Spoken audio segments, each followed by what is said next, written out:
3000 سال قبل مسیح کے قریب ایک ایسی قوم گزری جنہوں نے اپنے سربراہ کی بات نہ سنی اور اسی وجہ سے مختلف عذابوں سے ہلاک ہو گئی۔ جناب ہود علیہ السلام ایک نبی گزرے ہیں جن کی ایک قوم تھی جنہیں قوم عاد کہا جاتا تھا۔ تاریخ دان اس قوم کی تاریخ اور اس کے عذاب کے متعلق تفصیل سے بیان کرتا ہے کہ یہ قوم کیسے ہلاک ہوئی۔ یمن کا مشرقی حصہ اور سلطنت عمان کی جانب یہ قوم آباد تھی جسے قوم عاد کہا جاتا تھا۔ کچھ محققین نے اس کی آبادی کو صحرائے سعودی عرب جو جنوبی ریگستان میں موجود ہے وہاں بھی لکھا۔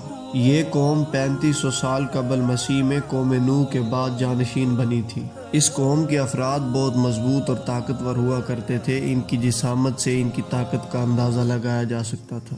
اس قوم کا ہر آدمی 120 ہاتھ لمبا اور تقریباً 7 ہاتھ چوڑا ہوتا تھا۔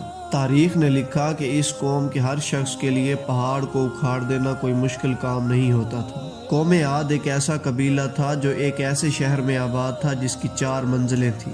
اس قوم کے پاس زراعت اور خرمے بہت کثیر تعداد میں موجود ہوتے تھے۔ ان کے عقائد ویسے ہی تھے جیسے قوم نوح کے عقائد تھے اور اسی وجہ سے ان پر عذاب کو مسلط کیا گیا تھا۔ یہ ایک مشرک قوم تھی اور اپنے باپ داداؤں کی روش کو ہرگز نہیں چھوڑنا چاہتی تھی۔ 40 سال عمر ہونے کے بعد جناب ہود علیہ السلام کو وحی ہوئی کہ اپنی اس بت پرست قوم پر تبلیغ کرو۔ 760 سال جناب ہود علیہ السلام اس قوم میں تبلیغ کرتے رہے مگر کچھ فائدہ نہ ہوا۔ قرآن مجید میں اس قوم کے عقائد، ان کا شرک اور ان کی ہلاکت کو بڑی تفصیل سے بیان کیا گیا ہے۔ یہ ایک ضدی اور ظالم قوم تھی۔ انہوں نے اونچے اونچے محل تیار کر رکھے تھے۔ ان اونچے مکانوں کی چھتوں پر بیٹھ کر ہر گزرنے والے مرد اور عورت کا مذاق بنایا کرتے تھے۔ یہ قوم توحید کی منکر جبکہ قیامت کا بھی انکار کرتی تھی۔ قوم عاد ظالم اور جابر بادشاہوں کی طرح دوسری قوموں پر حملہ آور بھی ہوا کرتی تھی۔ 700 سال سے زیادہ تبلیغ کرنے کے بعد بھی یہ قوم نہ سمجھی اور اپنے باطل عقائد پر قائم رہی تھی۔ تبلیغ کے بعد 7 سال بارشیں نہ ہوئیں اور ان میں قحط پڑ گیا۔ اس قوم نے تنگ آ کر جناب ہود علیہ السلام سے بارش کی دعا کرائی مگر وہ بارش انہی کے لیے عذاب ثابت ہوئی۔ عذاب سے پہلے آسمان پر بادل نمودار ہوتے ہیں۔ انہوں نے کہا کہ یہ بادل ہم پر بارش برسائیں گے مگر وہ عذاب کے بادل تھے۔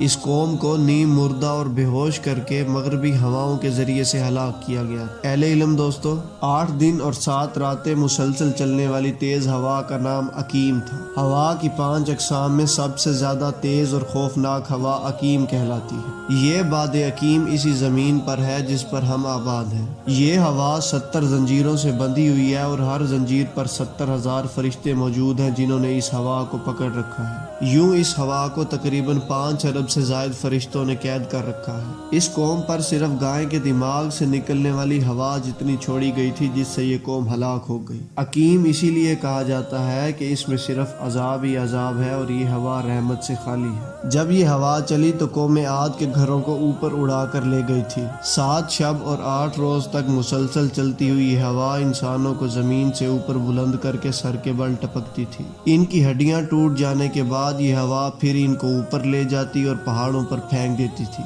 اس قوم کے ہر شخص کے کان، آنکھ اور ناک میں چونٹیاں داخل کر دی گئی اور ہوا ان کو دریاؤں میں پھینک دیتی تھی۔ 13 قبیلوں پر مشتمل یہ قوم بری طرح اس ہوا سے غرق کر دی گئی اور تمام شہر تباہ ہو گیا۔ تاریخ اسلام میں بہت سارے اشخاص جو اس ہوا سے واقف تھے انہوں نے اس ہوا کے عذاب سے پناہ بھی مانگی تھی۔ اہل علم دوستو، یہ ہوا بروز قیامت چلے گی اور ہر طرف تباہی اور بربادی کر دے گی۔ یہاں یہ بات یاد رکھی جائے کہ قوم عاد پر صرف ایک چھوٹے سے سوراخ کے برابر ہوا چھوڑی گئی تھی مگر بروز قیامت اس ہوا کو مکمل چھوڑ دیا جائے گا۔ بغداد کے ایک مقام پر پانی حاصل کرنے کے لیے کنواں کھودا جاتا ہے مگر کافی کوشش کرنے کے بعد پانی نہ نکلا۔ 40 ہاتھ کھودنے کے بعد ایک ہوا وہاں سے نکلتی ہے جس سے لوگ خوف زدہ ہو گئے۔ بعض تاریخ میں یوں بھی ملتا ہے کہ وہاں جب یہ ہوا نکلی تو اس نے فوراً ہی 15 سے 20 لوگوں کو ہلاک کر دیا۔ تاریخ میں ملتا ہے کہ اس کنویں کے اندر 2 لوگوں کو داخل کیا گیا۔ ان 2 لوگوں کو 2 رسیوں سے باندھ کر کنویں کے اندر داخل کیا گیا۔